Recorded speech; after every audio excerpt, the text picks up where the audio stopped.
நீர்கொழும்பு சிறைச்சாலையில் அண்மையில் இடம்பெற்ற சம்பவம் தொடர்பாக தற்போதைய அரசாங்கம் கடும் விமர்சனங்களை எதிர்கொண்டு வரும் நிலையில் கடந்த காலங்களில் மஹிந்த ராஜபக்ஷ மற்றும் கோட்டாபய ராஜபக்ஷ தலைமையிலான ஆட்சி காலங்களில் இடம்பெற்ற சிறை கலவரங்கள் மற்றும் அவற்றின் போது அரசியல் தரப்புகள் வெளிப்படுத்திய நிலைப்பாடுகள் மீது மீண்டும் கவனம் திரும்பியுள்ளது.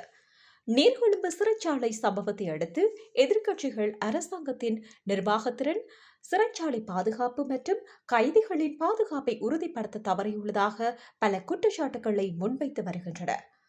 இந்த சம்பவம் தொடர்பாக முழுமையான விசாரணை நடத்தப்பட வேண்டும் என்றும் பொறுப்புக்கூறல் உறுதி செய்யப்பட வேண்டும் என்றும் வலியுறுத்தி வருகின்றனர்.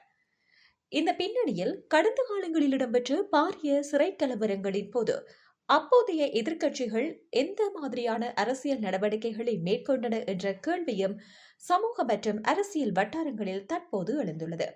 2012 ஆண்டு கால பகுதியை பொறுத்தவரையில் மஹிந்த ராஜபக்ஷ ஜனாதிபதியாக பதவி வகித்த காலத்தில் இடம்பெற்ற வெலிக்கடை சிறைச்சாலை கலவரம் இலங்கையின் சிறைச்சாலை வரலாற்றிலே மிக மோசமான சம்பவங்களில் ஒன்றாக கருதப்படுகிறது. சிறைச்சாலைக்குள் மேற்கொள்ளப்பட்ட விசேட சோதனை நடவடிக்கையின் போது ஏற்பட்ட மோதலில் 27 கைதிகள் உயிரிழந்திருந்ததுடன் பலர் காயமடைந்திருந்தனர். இந்த சம்பவம் தொடர்பாக உள்ளூர் மற்றும் சர்வதேச மனித உரிமை அமைப்புகள் சுயாதீன விசாரணை நடத்தப்பட வேண்டும் என்று வலியுறுத்தின. எனினும் தற்போது காணப்படும் அளவிலான தொடர்ச்சியான அரசியல் அழுத்தமோ நீண்டகால எதிர்ப்பு பிரச்சாரமோ அப்போது இடம்பெறவில்லை என்ற விமர்சனங்கள் தற்போது முன்வைக்கப்பட்டு வருகின்றன. அதனைத் தொடர்ந்து 2020 ஆண்டு கால பகுதியில் 2020 மார்ச் மாதத்தில் கோட்டாபய ராஜபக்ஷ ஆட்சி காலத்தில் அனுராதபுரம் சிறைச்சாலையில் கைதிகள் முன்னெடுத்த போராட்டம் பதற்றமாக மாறியது. அந்த சம்பவத்தில் 2 கைதிகள் உயிரிழந்திருந்தார்கள், மேலும் சிலர் காயமடைந்தனர்.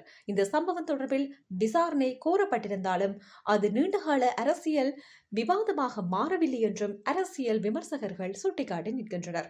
அதே ஆண்டில் நவம்பர் மாதத்தில் இடம்பெற்ற மகர சிறைச்சாலை கலவரம் நாட்டை உலுக்கிய மற்றொரு முக்கிய சம்பவமாக அமைந்தது. கோவிட்-19 தொற்று கால பகுதியில் சிறைச்சாலைகளில் நிலவிய நெரிசல் மற்றும் சுகாதார பாதுகாப்பு தொடர்பான கோரிக்கைகளை முன்வைத்து கைதிகள் நடாத்திய போராட்டம் பின்னர் வன்முறையாக மாறியது. இந்த கலவரத்தில் 11 கைதிகள் உயிரிழந்தார்கள், சுமார் 100 பேர் காயமடைந்தார்கள். இந்த சம்பவம் தொடர்பாகவும் மனித உரிமைகள் அமைப்புகள் வெளிப்படையான விசாரணையை மற்றும் பொறுப்பு குரலை வலியுறுத்தின. தற்போது நீர்கொழும்பு சிறைச்சாலை சம்பவத்தை முன்னிறுத்தி அரசாங்கத்தை கடுமையாக விமர்சித்து வரும் எதிர்க்கட்சிகளினுடைய நிலைப்பாட்டை ஒப்பிட்டு கடந்த காலங்களில் இதேபோன்ற சம்பவங்கள் நடைபெற்ற போது அதே அளவிலான அரசியல் அழுத்தம் செலுத்தப்படவில்லை என்று சில தரப்புகள் கேள்வி எழுப்பி வருகின்றன. ஆட்சி மாறினாலும் உயிரிழப்புகளுடன் தொடர்புடைய சம்பவங்கள் அனைத்தும் ஒரே அளவுகோலினுடைய அடிப்படையில் மதிப்பீடு செய்யப்பட வேண்டும் என்பதே அவர்களினுடைய வாதமாகும். மறுபுறம் எதிர்க்கட்சிகள் ஒவ்வொரு சம்பவத்திற்கும் தனித்துவமான சூழ்நிலைகள் இருந்ததாகவும் தற்போதைய சம்பவம் தொடர்பான தங்களது விமர்சனங்கள் அரசாங்கத்தினுடைய தற்போதைய நிர்வாக பொறுப்பை அடிப்படையாக கொண்டவை என்று சொல்லியும் தெரிவித்து வருகின்றனர். அரசியல் ஆய்வாளர்கள் சில கருத்துக்களை கூறுகின்றார்கள். அதாவது, இலங்கையின் சிறைச்சாலை அமைப்பு நீண்ட காலமாக கைதிகளினுடைய அதிக நெரிசல், போதிய வசதியின்மை, பாதுகாப்பு குறைபாடுகள் மற்றும் நிர்வாக சவால்கள் போன்ற பல்வேறு வகையான பிரச்சனைகளை எதிர்கொண்டு வருகிறது. எனவே ஒவ்வொரு சம்பவத்தையும் அரசியல் குற்றச்சாட்டு மட்டத்தில் அணுகுவதற்கு பதிலாக சிறைச்சாலை மறுசீரமைப்பு, கைதிகளின் பாதுகாப்பு, மனித உரிமைகள் பாதுகாப்பு மற்றும் நிர்வாகத்திறன் மேம்பாடு ஆகியவற்றில் அனைத்து அரசியல் தரப்பினரும் கவனம் செலுத்த வேண்டும் என்று அவர்கள் வலியுறுத்துகின்றனர்.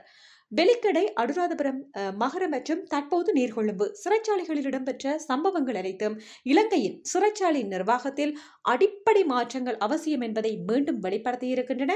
எந்த அரசாங்கம் ஆட்சியில் இருந்தாலும் உயிரிழப்புகளுடன் முடிவடையும் இந்த மாதிரியான சம்பவங்கள் தொடர்பில் வெளிப்படையான விசாரணைகள், பொறுப்புக்கூறல் மற்றும் எதிர்காலத்தில் இதுபோன்ற சம்பவங்கள் மீளாமல் தடுக்கும் நிரந்தர தீர்வுகள் அவசியம் என்றும் கருத்து பல தரப்புகளாலும் வலியுறுத்தப்பட்டு வருகிறது.